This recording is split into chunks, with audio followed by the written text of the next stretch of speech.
예, 오늘 10월 월삭 새벽 기도회로 이렇게 모이게 됨을 감사를 드립니다. 이 한 달 동안에도 하나님의 차고 넘치는 은혜와 선하신 인도하심이 우리 가운데 있을 줄로 믿습니다. 네, 오늘 함께 읽으신 성경은 특별한 내용입니다.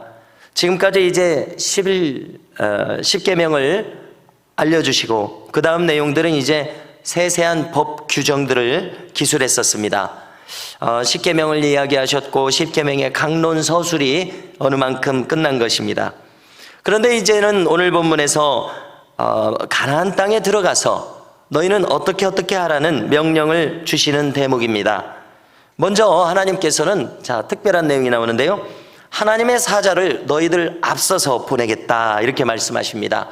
이 하나님의 사자 했을 때 사자라는 말은 히브리어로 말라크라는 말을 씁니다. 그 뜻은 전령, 보냄받은 자, 그 다음에 천사라는 뜻으로 쓰는 말입니다. 하나님의 천사, 하나님의 전령 이런 뜻입니다. 그런데 이 약속하신 하나님의 사자가 여호수아 5장에 실제로 나옵니다. 이제 여호수아가 여리고에 도착할 찰나에 어떤 사람이 그 노상에서 칼을 빼들고 서 있습니다. 그래서 여호수아가 누구냐고 묻습니다. 그러자 그는 대답하기를 나는 여호와의 군대 대장으로 왔노라 이렇게 말합니다. 여호수아 5장 14절인데요. 그러므로 우리는 이 보내시겠다고 하나님께서 지금 약속하고 계시는 이 하나님의 사자가 그냥 보통의 일반 천사가 아니라 군대 천사임을 알 수가 있습니다. 전투하는 천사임을 알 수 있습니다.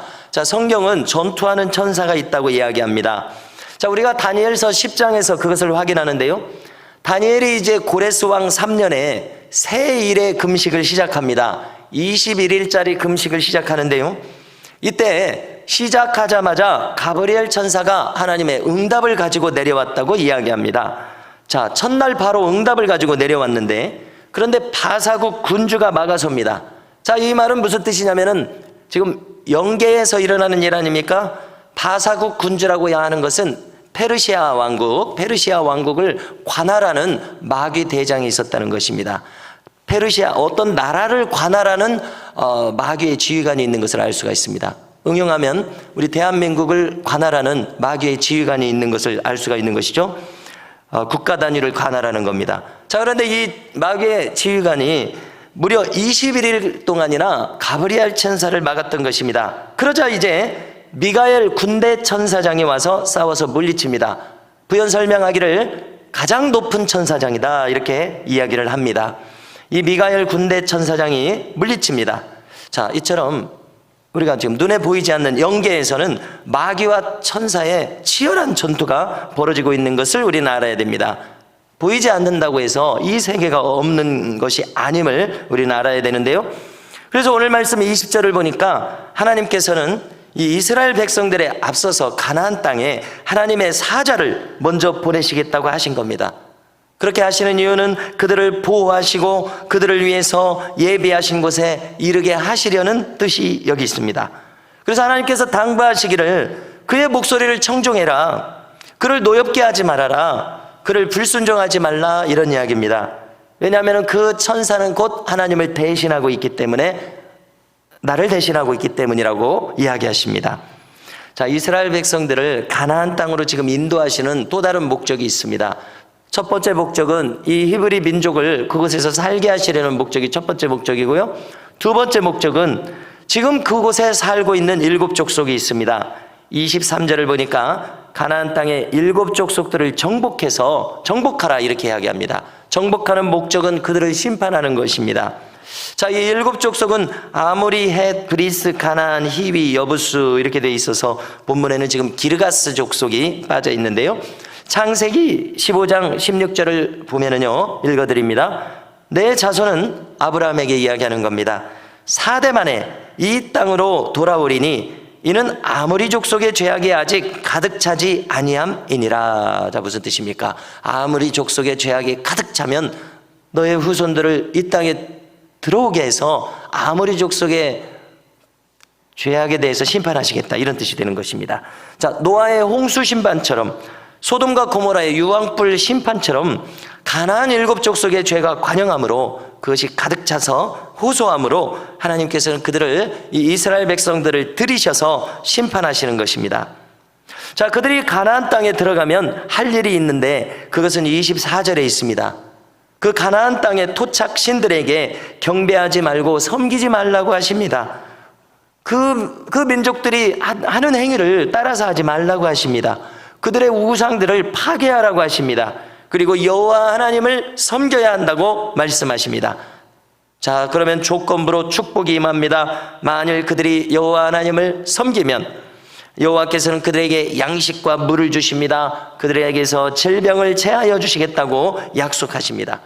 자, 여기 인생에 어떻게 하면 복되게 살 수 있는가 하는 단순하고도 분명한 원리를 제시해 주십니다. 그의 앞에 모든 우상을 다 치워버리고 하나님만을 잘 섬기는 것입니다. 그러면 하나님께서 양식과 물을 주시고 질병을 제하여 주시겠다 약속하셨던 것입니다. 그러므로 우리는 이 말씀을 충직하게 지키고 단순하게 받아들여야 될 줄로 믿습니다. 그러면 이제 26절에 내 나라에 낙태하는 자가 없고 임신하지 못하는 자가 없을 것이라 내가 너의 날수를 채우리라, 이렇게 또 언약을 덧붙이십니다. 후손을 보게 하고 장수하게 하신다는 약속을 지금 덧붙여 주신 것입니다. 자, 27절과 8절은 동어 반복입니다. 지금까지 한 말을 다시 한번 반복하는 겁니다. 히브리어의 특징이죠. 자, 여기에 이 왕벌은 자, 여러 가지로 설명할 수 있습니다만은 한마디로 말해서 군대 천사와 똑같이 생각하면 되겠습니다. 자, 29절은 이제 이 가나안 땅을 여호수아를 통해서 정복하게 되는 그 기간을 이야기하십니다. 하루아침에 순식간에 막 몇 달 만에 정복할 수 있는 것이 아니라 점진적으로 정복하게 될 것이다 이야기합니다. 그 이유도 이야기하시는데요, 빠르게 정복함으로 말미암아 땅이 순식간에 황폐하게 될 것을 피하기 위해서 점진적으로 정복하게 하시겠다, 이렇게 이야기하십니다. 그들이 정복하게 될 그 영토의 규모까지 알려주시는데요, 그것은 31절에 있습니다. 내가 내 경계를 홍해에서부터 블레셋 바다까지, 자, 남북으로는 광야에서부터 강까지, 저 위에 있는 강은 유브라데 강을 가리킵니다. 성경 다른 곳에 유브라데 강이라고 되어 있습니다. 자, 이렇게 하나님께서는 이스라엘 백성들의 거주의 경계를 한정하시는 것처럼 로마서에서 나오듯이 우리의 거주의 경계, 우리가 살아가는 이 지경을 한정하십니다. 그것은 우리 각 사람의 이 땅에서의 몫이 있다는 이야기입니다. 우리의 분복이 있으니 그것을 잘 알고 자족하는 법을 배우는 것이 인생의 또 하나의 지혜임을 깨닫게 됩니다. 자, 32절에서 다시 한번 중요한 주의사항을 주시는데요, 너는 그들과 그들의 신들과 언약하지 말라, 주의를 주십니다. 자, 이것은 매우 중요합니다. 이것을 응용해서 우리에게 적용한다면은, 자, 그 신들은 무엇을 가리킵니까? 우상들을 가리킵니다. 하나님 아니면 모든 것이 우상이 될 수 있습니다. 지금 당장은 그리 나쁜 것이 아닐 수도 있습니다. 그런데 그 나쁘지 않은 것이, 악하지 않은 것이 하나님과 나 사이에 가로막고 있으면 그것이 우상이 될 수도 있다는 것을 우리는 유의해야 합니다. 그래서 우상이 되는 것들과 나와 이 결속이 되지 않도록 해야 합니다. 자, 우리가 개인 형통의 고백문에서 1번이 어떻게 되어 있냐면요, 나는 무엇이든지 내 입술로 메고 푸는 능력이 있다, 이렇게 우리가 고백했습니다. 자, 이것은 어디 그냥 지어낸 얘기가 아니라, 좋은 말을 가져온 얘기가 아니라 성경의 사상을 가져온 것인데요, 자, 구체적으로 잠언 6장 2절을 연결 지을 수 있습니다. 읽어드리겠습니다. 내 입의 말로 내가 얽혔으며 내 입의 말로 인하여 잡히게 되었느니라. 자, 이 말씀이 있는데요, 자, 이것은 무엇을 우리에게 교훈합니까? 내 생각과 내 말을 조심해야 한다는 얘기입니다. 내가 하고 있는 생각과 말로써 이것이 헛된 맹세가 돼서 나를 묶을 수가 있다는 것입니다. 헛된 계약이 되고 헛된 다짐과 암시가 되지 않도록 우리의 생각을 유의해야 합니다. 즉, 구체적으로 나는 항상 안 된다든지, 나는 여기까지밖에 늘 못했다든지, 예수님에 대해서 나사렛에서 무슨 선한 것이 나겠느냐고 조롱한 것처럼 우리 집안에서 무슨 선한 것이 나겠느냐느니, 이렇게 나를 제한하고 한정하고 부정적인 것을 이야기할 때 그것이 나에게 묶임으로 작용할 수 있다는 그 교훈을 얻게 되는 것입니다. 나는 한번 주저앉았으니까 결코 일어나지 못할 것이다. 이것은 우리 모두를 결박하는 올무가 되는 말들입니다. 내 입의 말로 내가 얽혔으며 내 입의 말로 인하여 잡히게 되었느니라. 여러분, 무엇이든지 내 입술로 메고 푸는 능력이 있다는 이 고백을 중히 여기고 안 된다는 것을 되뇌이지 말고 이제 될 것이라는 믿음의 말들을 우리가 고백할 수 있기를 주님의 이름으로 축원합니다. 나는 잘 될 것이다. 내 가정은 잘 된다. 내 자식들은 잘 될 것이다. 선포하고 믿으시기 바랍니다. 의심하지 마시기 바랍니다. 결코 안 된다고 스스로에게 설득당하지 마시기 바랍니다. 내가 믿은 대로 됩니다. 내 귀에 들린 대로 시행하겠다고 말씀하셨습니다. 33절 말미를 보시면 그것이 너희의 올무가 되리라. 여러분, 우리 스스로 올무에 빠져서는 결코 안 될 것입니다. 성도 여러분, 이 10월 첫날 아침에 오직 하나님만을 신뢰하시기로 작정하시기 바랍니다. 우리 앞에 군대 천사를 먼저 보내셔서 우리의 앞길을 예비하시는 우리 주님이심을 믿으시기 바랍니다. 언약 백성들을 고아처럼 내버려 두실 하나님이 아니십니다.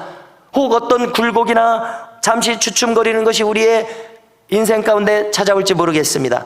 자, 그것을 우리를 연단하셔서 우리가 복받을 만한 그릇이 되게 하시기 위해서 그렇게 하십니다.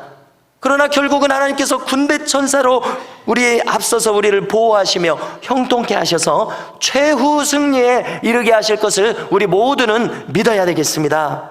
여러분, 이와 같은 놀라운 축복이 이 10월 한 달 동안에도 우리 가운데 충만하시기를 주님의 이름으로 간절히 축원합니다.